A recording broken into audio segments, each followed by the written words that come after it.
கர்த்தருடைய பரிசுத்த நாமத்துக்கு மகிமை உண்டாவதாக. உன்னதர் இயேசு கேள்வி பதில் நிகழ்ச்சிக்கு உங்களை அன்போடு கூட வரவேற்கிறோம். இந்த நாளிலும் நமது மத்தியில் கோயம்புத்தூரை மையமாக கொண்டு வேதாகம போத ஊழியம் செய்கிற போதகர் காட்சன் வின்சென்ட் அவர்கள் நமது மத்தியில் வந்திருக்கிறார்கள். அவளை கர்த்தராகிய இயேசு கிறிஸ்துவின் நாமத்தில் வரவேற்கிறேன். வேதாகமத்தில் சில வசனங்கள் நம்முடைய வியாக்கியானங்கள், விளக்கங்கள், அதை குறித்து ஒரு சரியான விளக்கம் தேவை என்று உணர்ந்தபடினாலே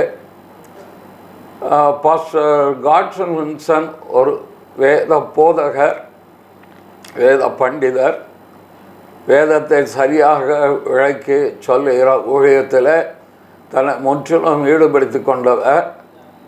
ஆகவே அவரிடத்தில் வேதாகமத்திலிருந்து சில கேள்விகளை கேட்டு அதுக்குரிய விளக்கத்தை அறிந்து கொள்ளும்படியாக தான் இந்த நிகழ்ச்சி ஏற்பாடு செய்திருக்கிறோம். இந்த நிகழ்ச்சி 5 வாரங்கள் தொடர்ந்து உங்களுக்கு 30 நிமிஷம் ஒளிபரப்பப்படும். நீங்கள் அதை தொடர்ந்து பார்ப்பீர்களானால் உங்களுடைய கேள்விகளுக்கு நல்ல பதிலை நீங்கள் பெற்றுக்கொள்ள முடியும். கர்த்தருடைய பரிசுத்த நாமத்துக்கு மகிமை உண்டாவதாக. நம்ம இந்த கேள்வி பதில் காரியத்தில் இன்னொரு கேள்வி, பொதுவாக கிருபையின் காலத்தில் இருக்கிறதுனால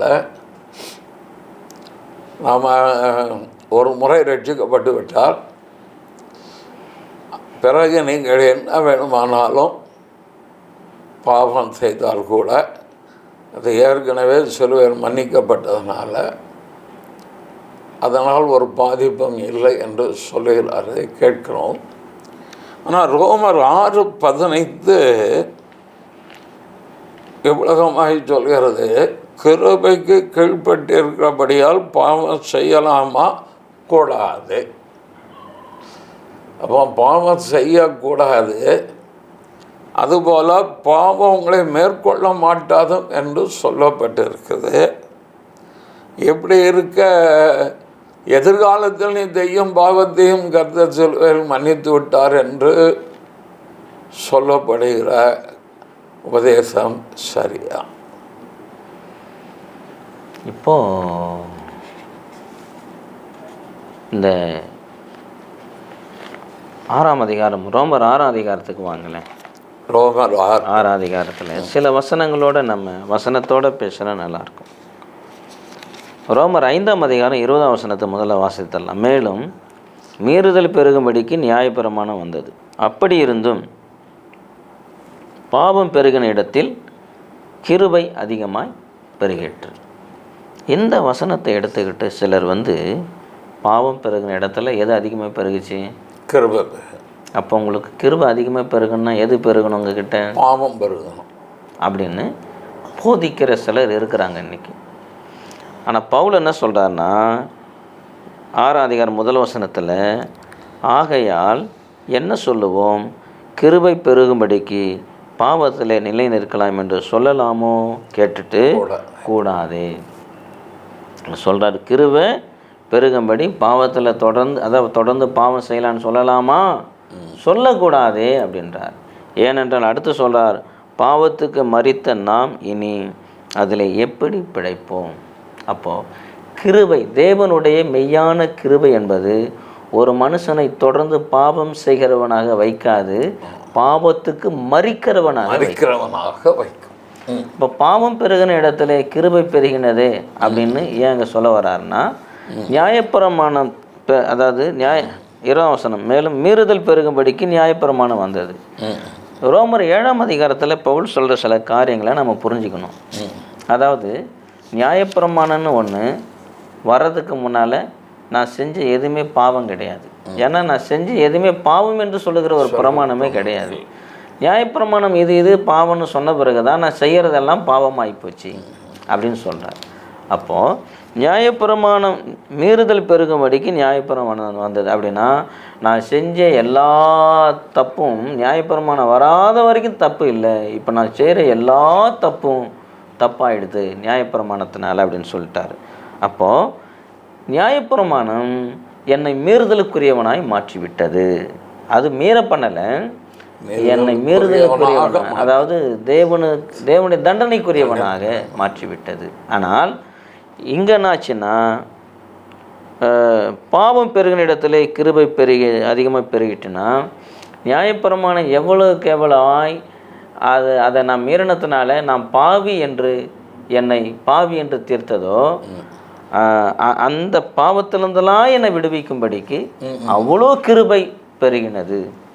நியாயப்பிரமாணம் என்னை எவ்வளோ பெரிய பாவின்னு சொன்னிச்சோ, உங்கள்கிட்ட இவ்வளோ பாவம் இருக்குது அப்படின்னு சொன்னிச்சோ, அந்த பாவத்தில் எல்லாம் மன்னிக்கத்தக்கதாக, அது என்னை விடுவிக்கத்தக்கதாக, மீட்கத்தக்கதாக அவ்வளோ பாவத்து மேலே அதை விட தேவ கிருபை மேலே பெருகிச்சின்னு சொல்ல வர்றார். அவ்வளவுதான். அதாவது நாம் ஆண்டவரை அறியாத காலத்தில் செய்த பாவங்களை எல்லாம் எவ்வளோ பெரிய பாவமானாலும் அதுக்கு மேலே தேவ கிருபை இருக்குது, அதுலேருந்து நம்ம மீட்கிறதுக்குன்னு தான் சொல்ல வர்றார். இப்போ அவ்வளோ பாவத்திலேருந்து தேவ கிருபையால் மீட்கப்பட்டவர்களை கிருபை என்ன பண்ணுது? பாவத்துக்கு மரித்தவர்களாக தான், பாவத்தில் உயிரோடு இருக்கிறவங்களாக மாற்றாது. இன்னொரு விஷயத்தை நம்ம தெளிவாக பார்க்கணுங்க. தீத்து 2ஆம் அதிகாரம் வாங்க. தேவனுடைய கிருபை பாவத்துக்கு துணை போகுமா இல்லை நீதிக்கு துணை போகுமான்னு தீத்து அங்கே சரியாக பதிவு பண்ணி வச்சிருக்கிறார். தீத்து 2ஆம் அதிகாரம் 2ஆம் அதிகாரம் வசனங்கள் 11 வாசிங்க. ஏனெனில் எல்லா மனுஷருக்கும் ரட்சிப்பை அளிக்கத்தக்க தேவ கிருபையானது பிரசன்னமாகி நாம் அவபக்தியும் லௌகீக இச்சைகளையும் வெறுத்து தெளிந்த புத்தியும் நீதியும் தேவபக்தியும் உள்ளவளாய் உலகத்திலே ஜீவனம் பண்ணி நாம் நம்பியிருக்க ஆனந்த பாக்கியத்துக்கும் மகாதேவனும் நம்ம ரட்சகருமாய் இயேசு கிறிஸ்துடைய மகிமையின் பிரசன்னமாகுதலுக்கு எதிர்பார்த்து கொண்டிருக்கும்படி நமக்கு போதிக்கிறது. கிருபை நமக்கு போதிக்கிறது என்றார் பவுல். எந்த கிருபை? 11ஆம் வசனம், எல்லா மனுஷருக்கும் ரட்சிப்பை அளிக்கத்தக்க தேவ கிருபை பிரசன்னமாகிருக்கு. அந்த பிரசன்னமான தேவ கிருபை நமக்கு என்ன போதிக்குதுன்னா, என்னென்ன போதிக்குதுன்னு சொல்ல பாருங்க. நாம் அவபக்தியையும் லௌகிக இச்சைகளையும் வெறுக்கணும்னு போதிக்குது. தெளிந்த புத்தியும் நீதியும் தேவ பக்தியும் உள்ளவர்களாய் இந்த உலகத்தில் ஜீவனம் பண்ணணும்னு போதிக்குது. நான் நம்பியிருக்கிற ஆனந்த பாக்கியத்துக்கும் மகாதேவனும் நமது இரட்சகரமாகிய இயேசு கிறிஸ்துனுடைய மகிமையின் பிரசன்னமாகுதலுக்கும் எதிர்பார்த்து கொண்டிருக்கும்படி போதிக்கிறது. இங்கே எங்கேயாவது ஒரு இடத்துல பாவத்தில் பெருகும்படிக்கும், பாவத்தை தொடர்ந்து செய்யும்படிக்கும், பாவத்தை செய்யலான்னு கிருபை போதிக்குதுங்களா? எல்லாம் நீ எக்ஸாம்பிள் செய்கிறதா ஏற்கனவே சிலுவையில் அவர் முடித்துட்டாலும் போதிக்குதா? இல்லை, நீ இனி செய்கிற பாவமே கிடையாதுன்னு போதிக்கல. ஆண்டவனுடைய முக்கால பாவத்தையும் மன்னிச்சிட்டாரு. அதனால் நீ கடந்த காலத்தில் செஞ்ச பாவமும் பாவம் அல்ல. இப்போ நிகழ்காலத்தில் நீ செய்கிற என்ன பாவம் செஞ்சாலும் அது பாவமாக பார்க்கப்படாது. எதிர்காலத்தில் நீ என்ன பாவம் செஞ்சாலும் அதுவும் பாவமாக எண்ணப்படாது. காரணம், எல்லாத்தையும் நீ செஞ்ச பாவம், செய்கிற பாவம், செய்ய போகிற பாவத்துக்கெல்லாம் சேர்த்து அவர் மறிச்சிட்டாரு. ஒன்ஸ் நீ ஆண்டவருக்குள்ளே வந்துட்டுனா, ஆண்டவருக்கு வெளியில் இருக்கும்போது செஞ்ச பாவம் தான் கணக்கில் இருக்கும். நீ ஆண்டவருக்குள்ளே வந்துட்டு பிறகு செய்கிற பாவம் எதுவுமே கணக்கில் வராது. அதுக்கான தண்டனையும் உனக்கு கிடைக்காது. ஏன்னா ஆண்டவர் கிருபையாய் முக்காலத்துலேயும் செய்கிற பாவத்தை அவர் மன்னிச்சிட்டாரு அப்படின்னு போதிக்கிறது. எப்படி சரியான கிருபையாக இருக்க முடியும்? கிருபை என்ன போதிக்குதுன்னு இங்கே தெளிவாக பார்க்கணும். கிருபை பரிசுத்தமாய் வாழவும் இயேசு கிறிஸ்துவுக்காக எதிர்பார்த்து கொண்டிருக்கதான் போதிக்குமே இல்லாமல் பாவத்தில் வாழ ஒரு நாளும் உண்மையான தேவ கிருபை உற்சாகப்படுத்தார். நன்றி. அடுத்ததாக உள்ள ஒரு கேள்வி, அது என்ன சொன்னார், அநேக என்ன சொல்கிறார்கள், 1 யோவான் 2:27 விதமாக இருக்கிறத பாருங்கள். நீங்கள் அவராலே பெற்ற அபிஷேகம் உங்களில் நிலைத்திருக்கிறது, ஒருவரும் உங்களுக்கு போதிக்க வேண்டுவதில்லை. அந்த அபிஷேகம் சாரத்தையும் குறித்து போதிக்கிறது. இந்த வசனத்தை வைத்துக்கொண்டு யாரும் எனக்கு உபதேசம் ஆலோசனை தேவைப்படாது, நான் பெற்ற அபிஷேகமே என்னை வழி நடத்தும் நான் என்று சொல்லிக்கொண்டு வாழ்வது சரியா? ஆனால் இந்த வசனத்துடைய சரியான அர்த்தம் என்ன? சிலருடைய நம்பிக்கை என்னன்னா, சத்திய ஆவி எனக்குள்ளே இருக்கிறாரு, அவர் என்னை சகல சத்தியத்துக்குள்ளும் வழி நடத்துவார். உண்மை, அவர் சத்திய ஆவியானவர் சகல சத்தியத்துக்குள்ளும் வழி நடத்துகிறவன்றதில் எந்த சந்தேகமும் கிடையாது. அப்போ இவங்க என்ன நினைக்கிறாங்கன்னா, எனக்குள்ளே இருக்கிற சத்திய ஆவி எனக்கு சகல சத்தியத்தில் நடத்தும் போது, எனக்கு சொல்லிக் கொடுக்கும்போது, நான் யாருக்கிட்ட போய் உட்காந்து சத்தியத்தை கேட்கணும்? நான் யார் எழுதின புக்கை படித்து நான் சத்தியத்தை தெரிஞ்சுக்கணும்? அதனால் நான் யாருடைய பிரசங்கத்தையும் நான் கேட்க மாட்டேன், யார் எழுதின ஆவிக்குறி புத்தகத்தையும் நான் படிக்க மாட்டேன். ஒன்லி நான் பைபிள் மட்டும்தான் படிப்பேன். நான் படிக்கும்போது ஆண்டவர் எனக்கு சொல்லிக் கொடுப்பாரு, அதை நான் பேசுவேன், அது கரெக்டாக இருக்கும். அதனால் எனக்கு எந்த டிக்ஷனரியும் வேணாம், எந்த கமெண்ட்ரி விளக்க உரைகளும் வேணாம், நான் எதையும் தொட மாட்டேன், பைபிளை மட்டுமே படித்து பிரசங்கம் பண்ணுவேன்னு அப்படி நினைக்கிற சிலர் இருக்கிறாங்க. அதுக்கு காரணம் இந்த வசனத்தை அவங்க காரணமாக காட்டுறாங்க. அது உண்மைதாங்க. அதாவது நீங்கள் அவராலே பெற்ற அபிஷேகம் உங்களுக்குள்ளே நிலைத்திருக்கிறது, சகலத்தையும் அந்த அபிஷேகம் சகலத்தையும் குறித்து உங்களுக்கு போதிக்கிறது, அது சத்தியமாக இருக்கிறது, பொய்யல்ல, அது உங்களுக்கு போதிக்கிறபடியே அவரில் நிலைத்திருப்பீர்களாக. அப்படின்னா என்ன? ஒருவன் உங்களுக்கு போதிக்க வேண்டுதல் இருக்கு இல்லைங்களா? ஒருவன் உங்களுக்கு போதிக்க வேண்டுதல் என்றதை எடுத்துட்டு, எனக்கு யாரும் போதிக்க தேவையில்லை, நான் யாருக்கிட்டையும் போதனை கற்றுக்க தேவையில்லைன்னு சொல்கிறாங்க. ஆனால் யோவானுங்க என்ன சொல்ல வராருன்னா, 22வது வசனம் 23வது வசனத்தை நாம் பார்க்கணும். அதே அதிகாரத்தில் 22, 23. இயேசுவை கிறிஸ்து அல்ல என்று மறுதளிக்கிறவனே அல்லாமல் வேற யார் பொய்யன்? பிதாவையும் குமாரனையும் மறுதளிக்கிறவனே அந்தி கிறிஸ்து.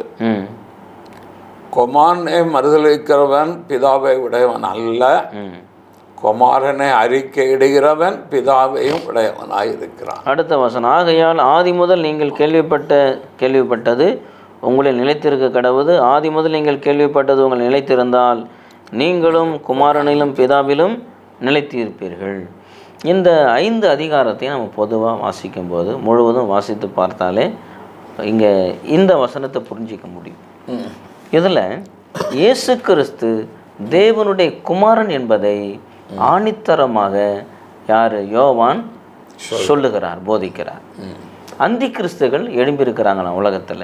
4ஆம் அதிகாரத்தில் பாருங்கள், பிரியமானவர்களே, உலகத்தில் அநேக கள்ள தீர்க்கதரிசிகள் தோன்றியிருப்பதனால் நீங்கள் எல்லா ஆவிகளையும் நம்பாமல் அந்த ஆவிகள் தேவனால் உண்டானவைகளோ என்று சோதித்து பாருங்கள். தேவ ஆவியை நீங்கள் எதனால் அறியலாம் என்றால், மாம்சத்தில் வந்த இயேசு கிறிஸ்துவை அறிக்கை பண்ணுகிற எந்த ஆவியும் தேவனால் உண்டாயிருக்கிறது.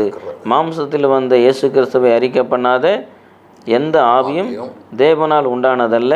வரும் என்று நீங்கள் கேள்விப்பட்ட அந்தி கிறிஸ்துவின் ஆவி அதுவே, அது இப்பொழுதும் உலகத்திலே இருக்கிறது. அந்தி கிறிஸ்துவின் ஆவி, இந்த அந்தி கிறிஸ்துவின் ஆவியை பெற்ற சில போதகர்கள் இயேசு கிறிஸ்து தேவகுமாரன் இல்லை அப்படின்னு மறுதளிக்கிறாங்க. அன்னைக்கு இருந்திருக்கிறாங்க, இன்னைக்கு அந்த ஆவியோடையவங்க இருக்கிறாங்க. அப்போ இந்த காரியத்தெல்லாம் சொல்லிட்டு இங்கே 2வது 22 நம்ம பார்த்த மாதிரி, இயேசுவை கிறிஸ்து அல்ல என்று மறுதளிக்கிறவனை இல்லாமல் வேறு யார் பொய்யன்? பிதாவையும் குமாரனை மறுதளிக்கிறவனே அந்தி கிறிஸ்து. குமாரனை மறுதளிக்கிறவன் பிதாவுடையவன் அல்ல, குமாரனை அறிக்கையிடுகிறவன் பிதாவையும் உடையவனாக இருக்கிறான்னு இதை எழுதிட்டு இங்கே முடிக்கிறார் பாருங்க. நீங்கள் அவராலே பெற்ற அபிஷேகம் உங்களை நிலைத்திருக்கிறது, ஒருவன் உங்களுக்கு போதிக்க வேண்டியதில்லை. என்ன அர்த்தம்? இயேசுவே தேவகுமாரன் என்று சொல்ல, இயேசு கிறிஸ்து தேவகுமாரன் என்று எவனும் உங்களுக்கு போதிக்க தேவையில்லை. உங்களுக்குள்ள இருக்கிற பரிசுத்த ஆவியானவரே உங்களுக்கு அவர் தேவகுமார் என்பதை போதிப்பார், அந்த நிச்சயத்தை கொடுப்பார், நம்பிக்கை கொடுப்பார். அவர் தான் பரிசுத்த ஆவி. இப்போ உங்களுக்குள்ள இருக்கிற பரிசுத்த ஆவி, அந்த அபிஷேகம்னா உங்களுக்குள்ள இருக்கிற ஆவியானவர் என்ன போதிப்பார்னா, இயேசு கிறிஸ்து தேவகுமாரன் என்பதை உங்களுக்கு போதிப்பார், அந்த நம்பிக்கையை கொடுப்பார். இந்த நம்பிக்கை எவனும் உங்களுக்கு கொடுக்காவிட்டால், ஒருவனும் இயேசு தேவகுமாரன் என்று உங்களுக்கு போதிக்க வேண்டிய அவசியம், அதாவது போதிக்காவிட்டாலும், போதிக்க வேண்டியதில்லை, போதிக்காவிட்டாலும் இந்த நம்பிக்கை உங்களுக்கு இருக்கிற அபிஷேகம் சகலத்தையும் குறித்தனா இயேசு கிறிஸ்து தேவனுடைய குமாரன் என்பதற்கான சகல சத்தியங்களையும் சகலத்தையும் பரிசுத்த ஆவி உங்களுக்கு போதிப்பான்னு சொல்லுகிறார். இந்த வசனத்தை இதை தான் இங்கே சொல்ல வர்றார் யோவான். இயேசு கிறிஸ்து தேவகுமாரன் என்பதை குறித்து சகலத்தையும் உங்களுக்கு அவர் போதிப்பார். இந்த வசனத்தை எடுத்துக்கிட்டு நான் யார் பிரசனையும் கேட்க மாட்டேன், ஏன்னா எனக்கு எல்லாத்தையும் தேவனே போதிப்பார் என்று சொல்வது தவற, சரியான அது விளக்கம் அல்ல, வியாக்கியானம் அல்ல, அது தவறான வியாக்கியானம். ரொம்ப நன்றி. அநேக கேள்விகள் இருக்கிறது. ஆனாலும் காலத்தை முன்னிட்டு இந்த கேள்விகளுக்கெல்லாம் சரியான விளக்கத்தை கொடுத்தீர்கள்.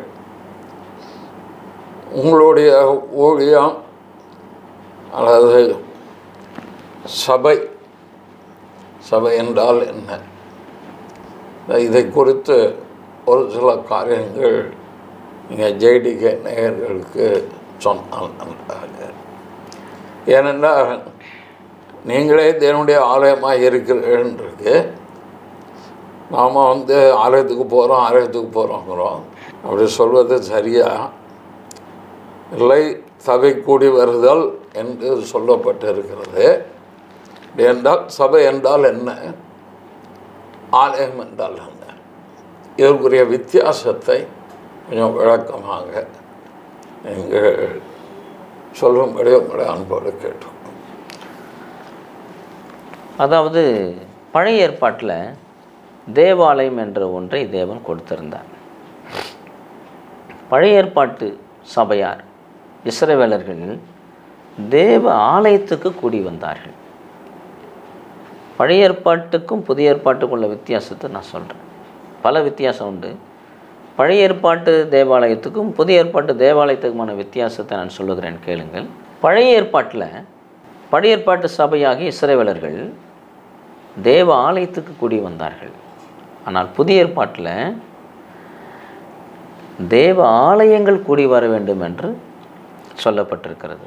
உதாரணத்துக்கு எபிரேயர் 10ஆம் அதிகாரம் 24-25 வாசிக்கும்போது, எபிரேயர் 10:24-25, மேலும் அன்புக்கும் நற்கிரியைகளுக்கும் நாம் ஏவப்படும்படி ஒருவர் கவனித்து சபை கூடி வருதலை சிலர் விட்டு விடுகிறது போல நாமும் விட்டு விடாமல் ஒருவருக்கு ஒரு புத்தி சொல்ல கடவோம்.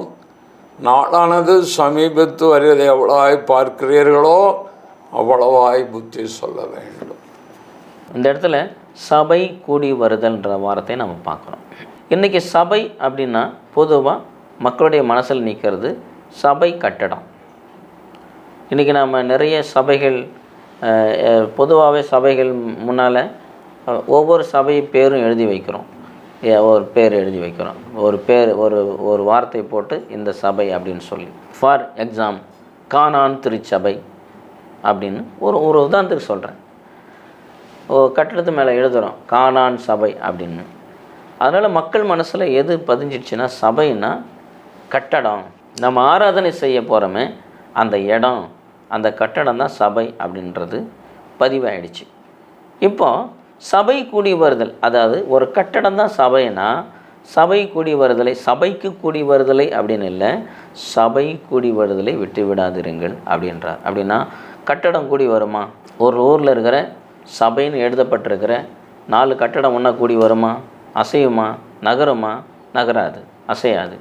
இப்போ சபை கூடி வருதல்னா தேவனுடைய ஜனங்களாகிய சபை என்றால் வேதத்தின்படி ரட்சிக்கப்பட்ட மக்கள், உலகத்திலிருந்து தேவனிடத்திற்கு அழைக்கப்பட்டவர்கள், அந்தகாரத்திலிருந்து ஆச்சரியமான ஒளிக்கு அழைக்கப்பட்டவர்கள், வரவழைக்கப்பட்டவங்க. இந்த ரட்சிக்கப்பட்ட மக்கள் தான் சபை. அப்போது இந்த ரட்சிக்கப்பட்ட மக்கள் கூடி வருவதுக்கு பேர் தான் சபை கூடி, ஒன்றாக கூடி வருவது பேர் தான் சபை கூடி வருவது. ஏன்னால் சபை என்றால் ரட்சிக்கப்பட்டவர்கள், அவர்கள் கூடி வருவது தான் சபை கூடி வருவது. சரி, அப்படின்னா இப்போ பழைய ஏற்பாட்டில் தேவாலயம் என்பது கட்டிடமாக இருந்துச்சு. கட்டிடமாகிய தேவாலயத்தில் தேவன் வாசம் பண்ணினதான் நம்ம பார்க்குறோம். புதிய ஏற்பாட்டு தேவாலயம் கட்டிடம் அல்ல, நாம தான் தேவாலயம். ரட்சிக்கப்பட்ட மக்கள் தான் தேவனுடைய ஆலயமாக இருக்கிறார்கள். அப்போது ரட்சிக்கப்பட்ட மக்கள் தேவாலயம். நீங்கள் 1 கொரிந்தியர் 3ஆம் அதிகாரம் 16-17 வாசித்தான் நீங்களே தேவனுடைய ஆலயமாக இருக்கிறீங்கன்றார். நீங்கள் தேவனுடைய ஆலயமாக இருக்கிறீர்கள் என்றும் தேவனுடைய ஆவி உங்களில் வாசமாக இருக்கிறார் என்றும் அறியீர்களா? அப்போ தேவனுடைய ஆலயம் யாருன்னா நாம் தான் தேவாலயம். இப்போது அதான் சொன்னேன், பழைய ஏற்பாட்டில் தேவ ஆலயத்துக்கு கூடி வந்தாங்க, புதிய ஏற்பாட்டில் தேவ ஆலயங்கள் கூடி வருகிறோம் அப்படின்னு. அப்போ அது அசையாத கட்டிடம், நாம் அசையக்கூடிய மனிதர்கள். அப்போது சபைக்கு வாங்க சபைக்கு வாங்க சபைக்கு வாங்கினா ஒரு கட்டிடத்துக்கு சேர்ந்து வாங்க வாங்க கூடி வாங்க அப்படின்னு கூப்பிட்றதால சபையாக இருக்கிற கர்த்தருடைய பிள்ளைகள் ஒன்றா கூடி வாங்கன்னு அர்த்தம். அவர்கள் ஒருமனப்பட்டு ஓரிடத்தில் கூடி வந்தார்கள். அப்போ சபை கூடி வர இடத்துக்கு பேர் சபை கட்டடம். அது வீடாக இருக்கலாம், வீடாகிய கட்டடமாக இருக்கலாம், அல்லது சபை கூடுவதற்காக தனியாக ஒரு இடம் வாங்கி ஒரு கட்டிடத்தை கட்டி வச்சு அது மேலே சபைன்னு நம்ம எழுதியிருந்தாலும் மக்கள் கூடி வருகிற அந்த இடத்துக்கு பேர் சபை அல்ல, கூடி வருகிற மக்கள் தான் சபை. இப்போ சபை கூடி வருதென்றால் தேவனுடைய சபையாக இருக்கிற அவருடைய ஜனங்கள் ஒன்றா கூடி வர்றது தான் சபை கூடி வர்றது. ஆனால் இதில் சிலர் என்ன சில விஷயங்கள் தவறான சிலர் போதிக்கிறாங்கன்னா,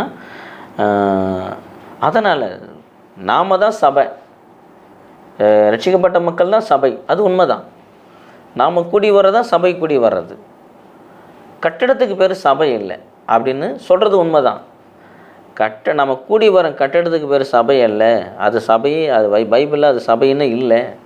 தேவன் எந்த ஒரு கட்டடத்துலையும் என்ன பண்ணுறது, மனுஷருடைய கைகளால் கட்டப்பட்ட எந்த கட்டிடத்தில் அவர் வாசம் பண்ணுறவர் அல்ல அப்படின்னு சொல்லி என்ன என்ன என்ன முடிவுக்கு வந்துட்டோம்னா சபை கூடி வர ஒரு கட்டடம் அவசியமே இல்லைன்ற ஒரு போதனைக்குள்ளே இன்றைக்கி பலர் வந்துட்டோம்.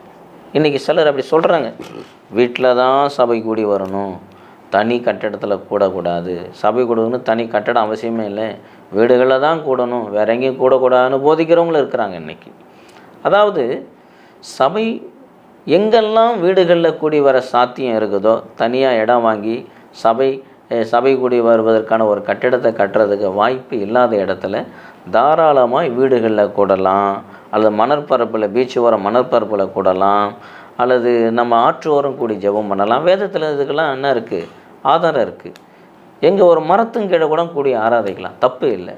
ஆனால் நமக்கு ஒரு இடத்த வாங்கி ஒரு சபை கூடி வருவதற்கான ஒரு கட்டிடம் கட்டுவதற்கு வாய்ப்பு இருக்குமானால் அப்படி செய்வது தவறல்ல, அது பாவமும் அல்ல. நமக்கு எங்கே எது சாத்தியமோ அதை நாம் செய்வது நல்லது. அதனால் வீடுகளில் தான் கூட வேண்டும் என்றதும் அடம்பிடிக்கவும் கூடாது. தனி வீடுகளில் தான் ஆராதிச்சா அது செட் ஆகாது, மக்கள் வரமாட்டாங்க, ஊழியம் வளராது, தனியாக ஒரு இடம் வாங்கி ஒரு கட்டடம் கட்டினா தான் ஊரே சபை உள்ளே கொண்டு வர முடியும்னு நினைக்கிறதும் தவறு. இது ரெண்டுமே தவறான கண்ணோட்டம். எங்கே நமக்கு தனி இடம் வாங்கி அங்கே ஒரு கட்டடத்தை உருவாக்கி சபை கூட வாய்ப்பு இருக்கோ அங்கே கூடலாம். எங்கே வீடுகளில் சபை கூடி வர முடியுமோ அங்கே கூடி வரலாம். இது நமக்கு பொதுவான ஒரு பேலன்ஸ் இருக்கணும். இதில் ஒரு சமநிலை இருக்கணும். ஒரு கார்னரில் போயிடுறது தவறான ஒரு காரியம். அதே மாதிரி சபை அப்படின்னா நம்ம மைண்டில் சபை கட்டிடத்தை எடுத்துட்டு அங்கே கூடி வர நாம தான் சபை என்ற அந்த சிந்தைக்கு சபையார் கர்த்தருடைய பிள்ளைகள் கிறிஸ்தவர்கள் வர வேண்டியது அவசியம். அதனால் கட்டடத்தை வேண்டான்னு நம்ம புறக்கணிக்க வேண்டிய அவசியம் இல்லை. அதே நேரம் கட்டிடத்தில் மட்டும்தான் ஆராதிக்கணும், வீடுகளில் ஆராதிச்சா அது செட் ஆகாதுன்னு சொல்ல வேண்டியதும் அல்ல. இதெல்லாம் வேதம் நமக்கு எதெல்லாம் அனுமதிக்குதோ, எங்கெல்லாம் இப்போ நிற்குதோ அங்கே நம்ம நிற்கணும். அதை நம்ம அனுமதிக்கிற காரியத்தை எடுத்துக்கணும்.